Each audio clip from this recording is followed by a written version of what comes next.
Here. So, welcome to another episode on Veteran Lifestyle Magazine. Today we have a really awesome guest.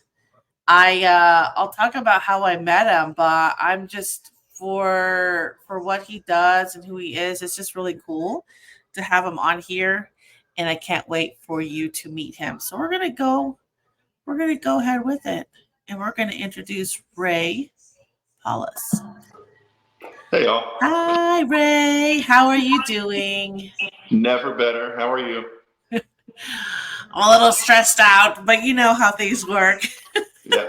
There's always one thing. It's always going to be one thing, exactly. It's never two. It's just one.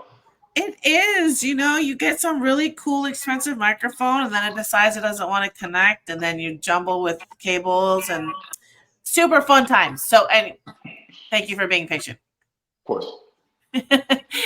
So I wanted to apologize in advance. We don't have our co-host today because he too is having technical difficulties. So it's just that day. It's like a Monday, but it really isn't. So we're just going to go with it. So thank you everybody who's watching and listening and supporting us. We really appreciate it.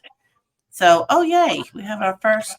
Here's our team member, Ryan Hunt. Thank you so much for being here. So, all right. I met Ray at a singer-songwriter competition in Temple. I knew another artist that was singing that day, and we stayed for the whole event, and everybody got to showcase their song and to do a cover. And so, lo and behold, Ray won the competition. And so I immediately went up to him and I was like, dude, why did I say dude? But I said, hey, here's my card. Call me if you want to be interviewed, because I was just amazed at the talent that was there. Being a very small independent artist myself, I just love going and watching other people because I always learn. And I was like, holy crap, Ray is pretty damn good.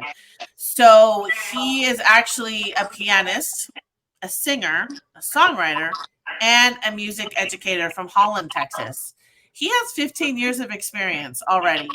He holds a bachelor's degree in jazz performance from Middle Tennessee State University. He has also a former cruise ship musician of 5 years. That's nuts. I can't wait for him to talk about that. Also, he's played in over 48 countries and territories. He now resides in Texas, where he plays all genres of music all across the state. And he is the resident pianist at Steiner Ranch Steakhouse in Austin. So if you're in Central Texas, and you want someplace that's really fancy to go to, listen to music and watch him play, go there. So thank you, Ray, for being here. So let's talk about, how did you find that you had this love of music and you wanted to write and play the piano and sing and all the things? How did that even start? Well, the love for music in general came from my father, who is also a musician. He's a Texas Steel Guitar Hall of Famer, steel guitar player, obviously. So from a young age, he was my mentor, still my number one mentor. As far as playing the piano, I think because my brother plays the guitar, my dad plays anything with strings, and I just never really took to the guitar. When I was a kid, the very first guitar I owned, I did like one of those stage tricks, and I smashed it on the ground, and after a spanking, I didn't get another one, so figured can't do that with the piano, it's too heavy. So I wanted to learn piano, loved it. Singing, songwriting came very late for me.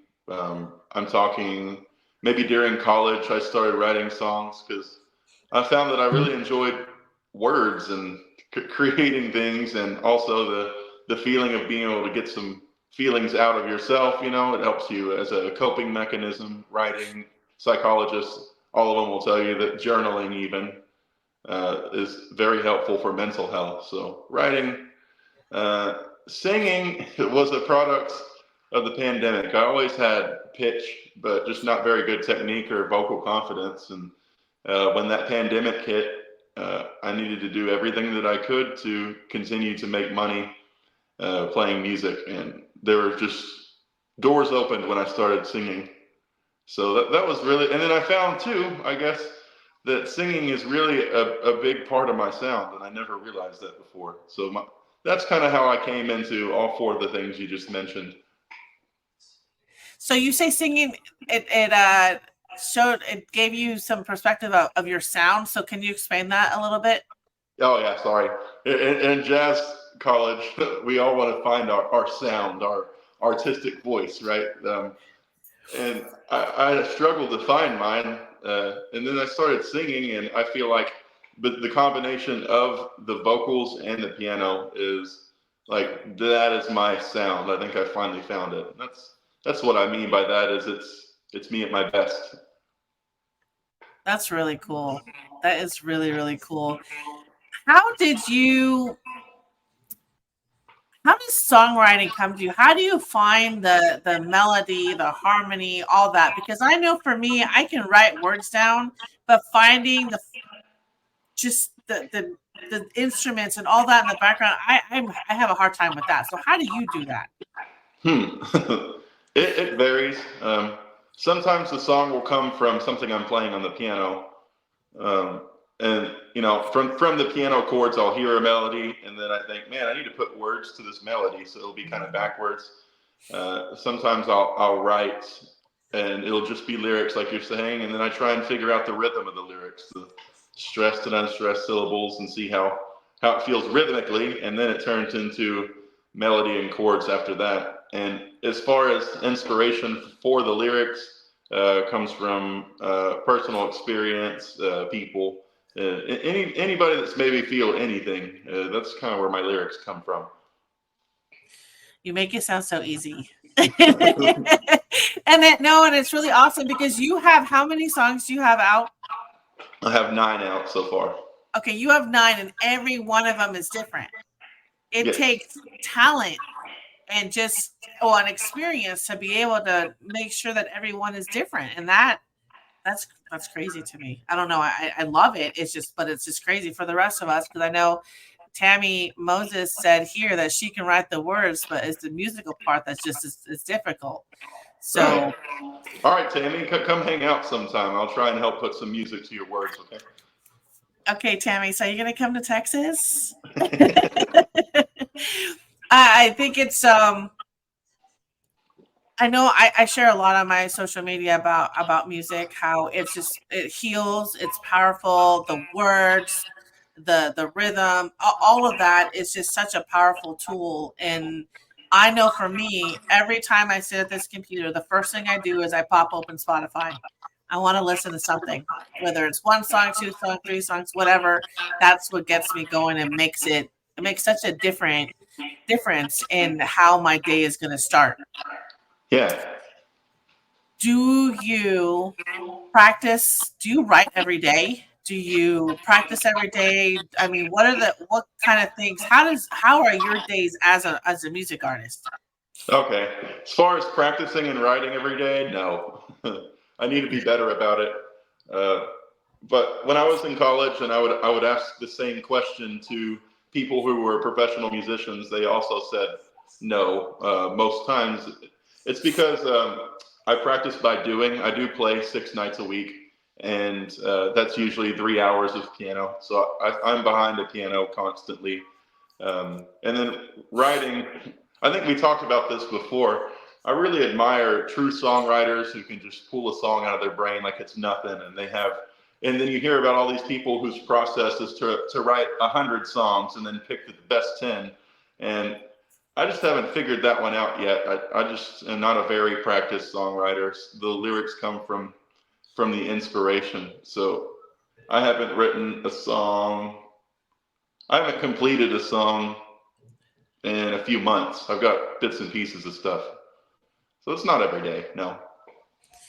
I know I need to be inspired, like you were talking about before. I can't just write it just to write it. Like, I have to really feel it, and and I know sometimes I get lazy because there'll be times where I'm already comfortable in bed and I want to fall asleep, but then something comes to me and I say, "Oh, I'll figure it out. I'll write it in the morning." Never do that. Never Nope. ever do that, because come morning time, I forgot everything. So I get really pissed off. I'm like, I should have wrote it down because I felt it right then and there. Even like voice notes. You should sing Yes. into the phone. It sounds silly, right? But if you put it in there, then you'll remember that that's kind of the melody that you wanted. I do that all the time, and it's frustrating because the only time I guess I think critically is when I'm driving. So that's when I remember, oh shoot, I was supposed to call that person back, or oh, I need to pay this bill. But also that's when I get my ideas. So I've gotten really good about the voice memo, or just, hey Siri, write this in notes, And it's been nice because now I've got a bunch of notes of like one line, and one day maybe it'll turn into two, and then eventually into a whole song. So yes, absolutely, document it immediately. The amount of times I've yelled at Siri to do something, to write this down for tomorrow at noon, write this down for today at 12, whatever, I have to do it right then and there. So thank you, Siri, and Yes, AI, thank you, Siri. and all that crazy stuff that helps us while we're driving. John, many creatives have a secondary outlet so they don't burn out on their primary. Oh, good question. What's yours? That is a really good question, because I consider burnout quite often. And in terms of creativity, a secondary outlet so they don't burn out. A secondary outlet, okay. So I play a lot of video games. Recently, I've finally started exercising again. Just mainly doing anything that doesn't concern music. I take one day off a week, and I won't take a business call. I will not sit behind a piano. So creative outlet is, I guess, or a secondary outlet, I would say, is quality time spent somewhere else other than music. I love that. That's a good question. Wow. Thanks, No, John. gosh, John, you gotta be all smart and stuff.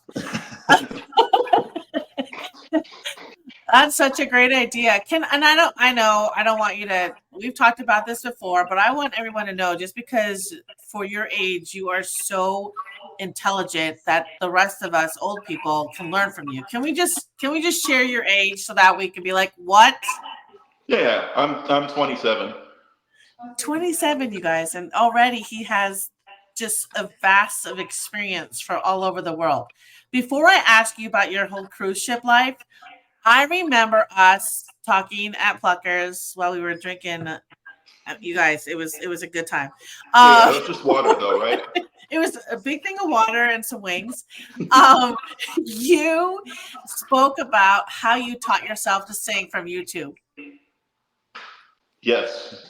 Okay, so YouTube is the ultimate music education resource. I'm very proud that I went to college, and I learned a lot. And I would say from a college education, the best thing I got was the relationships that I built. But as far as the education part, everything you need to know is on YouTube.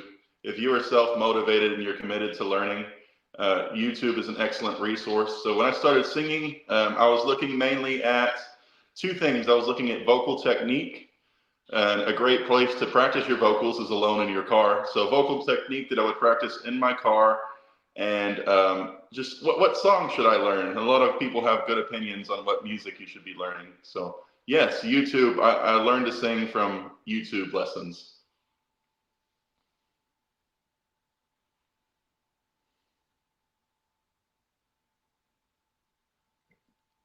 It says you're muted. I don't know if I can hear you anymore.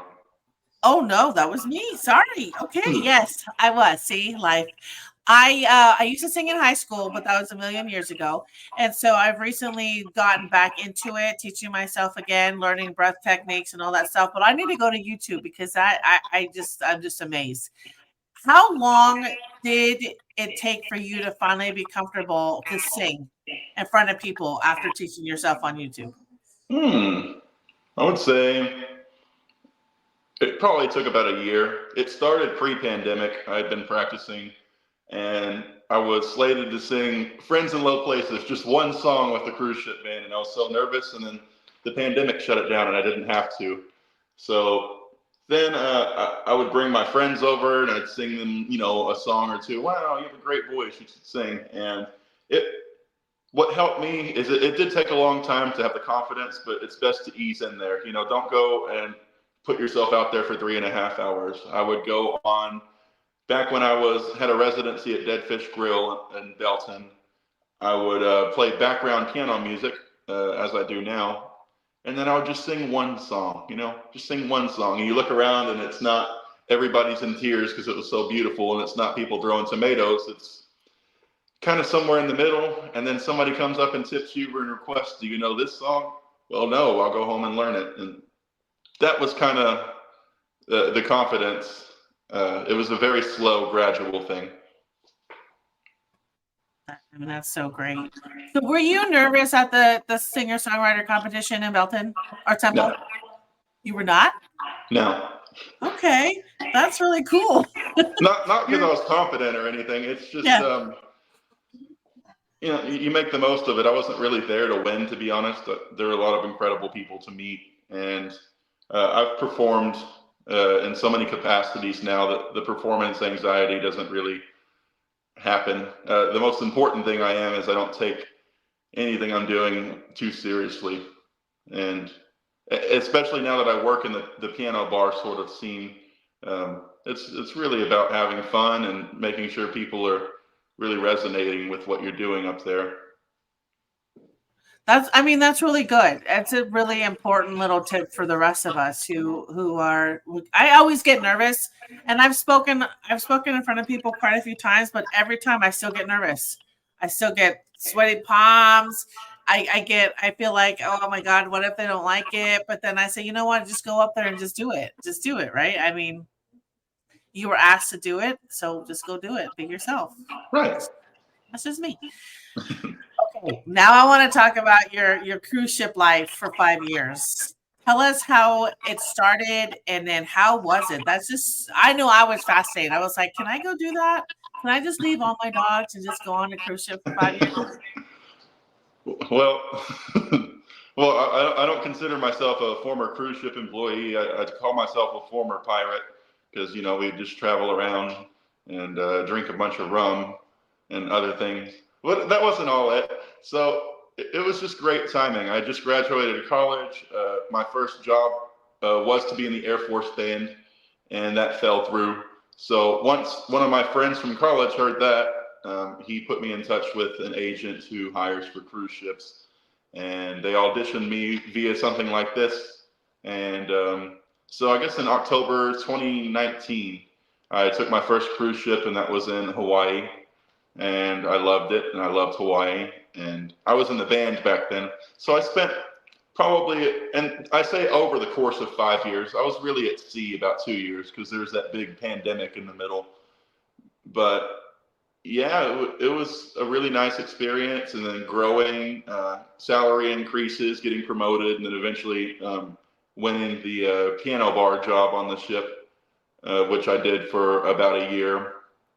So that's kind of how it started. Yeah, it was a really, really good experience, a great way to save money. I didn't have any girlfriend tying me down. I didn't have any family, no dogs, no lease. So I would pay, I don't know, 20, 30 bucks a month to store my car for car insurance storage and about a $50 phone bill. And that was my total expenses. So the rest of my salary went right into savings or whatever I wanted to spend it on. That sounds so fun. Were there activities on the cruise ship? Like, did you ever find yourself getting bored where you're like, I don't want to do this anymore? Because 5 years is a long time. Yes. That's eventually, well, I didn't really quit because I was bored. But you do run out of things to do because as an employee, you're not necessarily entitled. If they would have let me in that casino, I would have lost my whole salary and had so much fun every single night, but they didn't let the employees in the casino, no pool time. I could go to one of the ship bars, or I could go to like to get some coffee or something, and that was about the activity level. They have a crew bar for us downstairs, but it's not open during the day, so that's only a nightlife place for crew. And you can go to Crew Bar, or you can find somebody to play cards with at night, because we're at sea. It's not like you can go to port, or you can go to bed and watch movies. So over the course of 6 months, yeah, you do get pretty bored. So how about when you guys, you say dock, when you guys dock? Mm-hmm. When you guys end up in a different, at the different countries that you were at, when you guys docked there, how long did you have to explore? It depends, because there's duties. Sometimes we have something called IPM, import manning, and for safety issues, some people can't get off the ship that day. Sometimes it's not walkable, so it really depends on what you have going on. But on a good day as a musician, I would say you could probably have 5-6 hours off in a port, which is plenty of time. What was your favorite destination? Ooh, that's a tough one. I'm going to go with Barcelona because it is my favorite city in the world. Barcelona is lovely. That sounds so cool. So okay, that if you had, so that was your favorite one out of all 48? Yes. Nice. Yeah, it's easiest to say. It's a hard choice, but yes. Yeah. Oh, what did you get what I can't even talk. What did you get to do in Barcelona, and did you have a favorite food or a favorite drink? Like, we want to know. Okay. In Barcelona, I'm going to butcher the name, paella. Anyway, their native dish, it's like rice and seafood and basically a cast iron with some fresh vegetables. I got to have some authentic Spanish food, which was delicious. The Spanish, surprisingly, what surprised me is they make incredible beer as well. So trying some beer, trying some sangria, in moderation, of course. I would never overindulge. And just walking around the city, I bought one of my favorite souvenirs is I found in a music shop, I found a book of like music, of sheet music from a Spanish jazz guitar player. And it was like he had written over like 500 songs. So I bought this book and I thought that was very unique. Then also they have this erotic museum, and I just went in there because I thought it'd be fun. They give you a glass of champagne and you walk through and you see all these very, very sexual things, but like in a historic educational way, like torture devices, lingerie from the 1850s, things like that. So it was hilarious, but very unique and educational. Walking around the streets, seeing the Sagrada Familia, which I think I'm saying that right too. And then another time I went with a friend to the beach, and because I tried to go to a casino, but I didn't have my passport on me, so I couldn't gamble. And there was a vermouth festival. So there was bands playing, and I don't like vermouth, but we went in and walked around and sampled some stuff, ate some food, drank some beer, and just, walked the beach. There's so much to do. It's such a big city. That sounds amazing, though. And first of all, paella is so good. Yes. Paella and ceviche are like my two favorite things in the whole world. Did you learn how to play anything from the book that you bought? I just read them, just read them down. I would actually, there was a couple times on the ship where I would have to play background music, so I would bring that book and I would just read some of his songs. And just anybody that can write 500 songs already, like, that's really impressive. It really is. And to be able to get it from that side of the world, I think is even more special too, because that's so I would cool. bet that nobody here has it.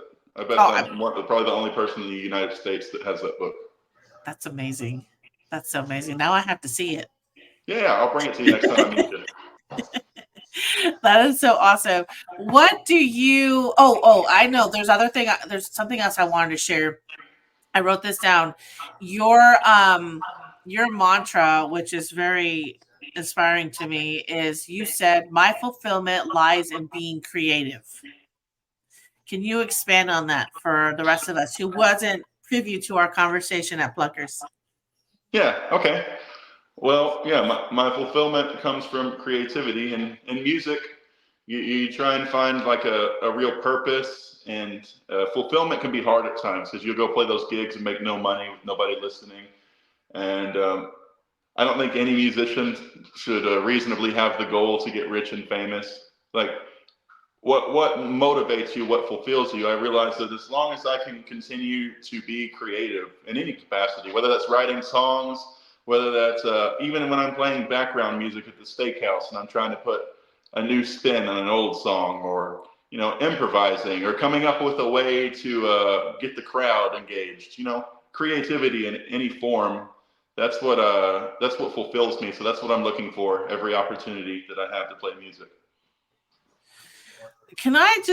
That really hits my soul, because when I embarked on this mental health journey after I retired in 2016, but it took me about 9 months to figure out what I wanted to do when I grow up. And I'm still learning that.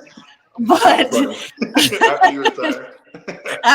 I really did, because there was a whole other world out there. I was like, well, I did this for 17 years. Now I got to go grow up somewhere else. But I tried to create several different platforms, different outlets for us to share our stories and talk about things. And I often used to have people who would, naysayers, and they would say, well, how are you making money off it? Are you going to make money? And, what's the end goal, or what do you plan to do with that in the future? And for me, I was fulfilled knowing that I could help someone else. If I could save someone's life by letting them have the space to share their struggles, then that's all I needed. It wasn't about getting paid for it. It wasn't about making money. So for you to say something like that in the music world, it's beautiful, because now I'm trying to do that with songwriting. I want to share my story in the form of a song. I want to help other people share their stories in the form of a song. And it's just like, it warms my whole heart. So I was just so grateful that you said something like that. And again, I'm not making fun of you at all. I'm just saying 2749. Like, we have such different views of life, but yet very similar. Yeah. Okay. It's like you have an old soul, and I think it's amazing. It's amazing. I'm just still like fascinated with the way that you think and the way that you do things. And I think there's so many of us that could continue to learn from it. So I definitely want to share that part, because I wrote it down. I was like, we're talking about that, because that's deep. So for anybody out there who is struggling in the things that you're doing, whether it's being an entrepreneur or working or whatever you're doing, remember that you can have that. You can be fulfilled by being creative in the space that you're in, because I don't want anyone to be like, we all are going to have our struggles. We're all going to try to figure out what we're going to do with our life and how we're going to make money. But let's remember that it's the little things that matter, that can count. Yeah. Absolutely. Amen, sister. You're so fun. So what are your goals next? Like, you wrote 9 songs. We did talk about whether you were going to make an album or not. And I believe you stated that wasn't really an interest to you, that you were going to wait. It was EP and albums. Mm-hmm. Can we talk about that? Yes. So I just don't have enough songs at any given time to flesh out a whole album. And I guess in summary, what I mentioned was not a lot of people are doing albums other than for the whole concept. If you have the concept of an album and you want to make a statement with a series of that many songs, great. But commercially, the way people are consuming right now is really singles. And what an EP is just a shorter album, basically. So I have 2 EPs out. I have one 3-song and one 6-song. And so as I continue, I'm going to go the EP or the single route. Actually, I'm going to the studio on Monday to record 3 more songs. I can't wait, including the one that I sang at the contest. And I think that those will be released as singles. I haven't decided yet, but and the reason being is, unfortunately, if you're trying to play the game of commercial music, you get, I think, a higher shot at achieving the algorithm if you spread your stuff out. I can release an album, and that album is 1 unit, or I could have released all 10 of those songs as one unit, you know. So that'll be what happens from here on out. No, I like that way of thinking. I don't have the patience to wait to do an album. I want to like release a song right now. Yeah, that too, right? Could you stand to have something in the studio for up to a year just waiting on it, you know? No, I can't. I want to release it right now, but I think you're right. Like sharing your songs individually, and then maybe later you could do like a re-release of what Taylor Swift did, right? Genius. She Yep. did all that. I know. It's just a whole other level. But it was smart in her the way she did it. So I mean, there's no saying that we could do that later, but I think for now, individual songs is the way to go because I don't want to wait a year. I want to do it now. I want to hear it now. Yeah, and part of her genius there was an issue with her getting her masters to her own songs, but she still owned the song. She just didn't own the masters, so she re-recorded them. That way, she could be receiving the royalties, and then did them in a new way. You know, it was just so genius. Taylor Swift, go pop off some more. That's amazing. I know, that's so cool. So with that being said, do you like being an independent artist, or would you want to at some point sign with a label? I'm indifferent. I know what a label means, and also I know the fame and the popularity it can bring to people. We'll have to cross that bridge if it ever happens. But I'm not going to fight as an independent artist or anti-label or anything. But if it's also not a good deal and I read the contract and I have to sell my soul, I probably wouldn't do that either. I agree with it. And I know this is completely different from book writing, but when I published my book, I had to be very careful on looking at big publishing companies and thinking, do I want to sign with somebody who's going to have the rights to my book, or do I want to sign with somebody who's going to let me have my rights to the book? And that's such a big difference because you could look at big labels and be like, oh my God, look at all the money, look at all the fame, look at all these things I can get with it. But that means I have no rights. Yeah. And I don't want to do that. So yeah, no, I think it makes sense. And you cross the bridge when it comes in. It's cool. Yep. It's really cool. So what other plans can you share or goals that you could share with us for music for like the next 5 years or so? Okay, next 5 years. The general goal is I want to work a little bit less. That way I can save time for more meaningful gigs and more quality time with family and friends. So actually October, I'm doing only half of my residency at Steiner. As I've deemed it, I'm reinvesting my time. I think that I can go be making the money somewhere else and have a little bit more time off too. So, I mean, 5 years, I don't have any specific goal, but I would hope that in 5 years that I would have released maybe about 10 songs at least. And I'm really digging Texas. I've only been home from the cruise ship it'll be a year, October 1st, actually. We're coming up on only a year I've been home, and I've made some serious ground. So I kind of want to see how my career develops here in Texas. So I think I'll be here. Next 5 years, you could probably see that I'll still be here in Texas and still be writing songs, just better. Sweet. All right, cool. I know one of my goals. Well, not. I mean, for me, it would be an honor to try to do something with you. So that would be really really awesome. Okay. I would love it. So I'm going to practice singing with you too, so that I can be worthy of your time. So you're not like, girl, what are you doing? Or maybe I just write and you sing, because that's cool too.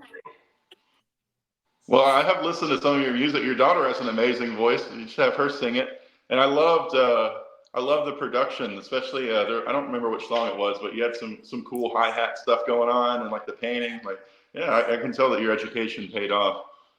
Thank you for that. It's really hard being in the background producing on a system like that. I use Logic Pro. Okay. So for those of you who don't get it, it's okay. It's a digital audio workstation, and there's several different types. I have Logic Pro, and so I have to go in there. And I know you guys who are friends with me on Facebook have seen certain things that I share. It is not for the faint of heart. Like, you have to learn how to do. I have a coach, or I still use one of my instructors to help me produce, because it's hard. You don't want to just put out something that's trashy, like crap. You got to work it. So anyway, I see a lot of people actually, they just want to start like that. They don't play an instrument, so their creative outlet is, I want to produce. And the very first time they sit behind a DAW and they don't know how to do anything. I mean, that's me too. I don't know very little about audio workstations. I tell you what, when I went through the 6 months of intensive schooling, I cried. There were days where I cried. I pulled all-nighters, and I had mental breakdowns. So I was like, forget this shit. Just part of the job. But then when you go back and you see the end result, I cried again, because I was like, oh my gosh, I did this. I created this, and it's so freaking awesome. And that's what I want to do. I love it. I love it. So yes, we'll have to work on something for sure. Okay. Oh my gosh. So, well, thank you so much, Ray, for being on here. I'm so glad that I ran into you at that competition, and congratulations again on winning it. Congratulations on all the songs that you've done so far, and for the future, it's going to be so great. But for those of you guys who want to follow him, and I know a lot of you are on TikTok, won't even play with me. I know you are. So go on TikTok and find him, because I'm on there. Yeah. And then go on Instagram as well. I know you can't see that, but just search his name. You'll find him. Yeah. And Facebook too. You can follow him. Follow him on Facebook too. So, but I do have to do our little. I do have to go into business stuff now, and I do have to mention that I would love for you guys to go subscribe to our YouTube channel, our social media, and our podcast, obviously, because this will be transferred into a podcast on Spotify, iHeartRadio, and Amazon Music and Apple Music. Also, thank you so much for Parade Deck and Veteran Social Summit for sponsoring our show. If you are interested in participating in Veteran Social Summit, it is 4 to 5 December. You can register. You can register for that. And let's see here. I have other things to talk about. Okay. And please share any information that you feel would be beneficial to the show. And if you have any comments, you want to reach out to Ray, you can find him at his social media and send him a message. Or if you want to book him for a show, you could do that too, I believe. If you want. I would recommend it because it was great. Thanks again so much. Follow us on all social media. If you have anything, reach out to us. Otherwise, we'll see you at the next show. Peace out, y'all.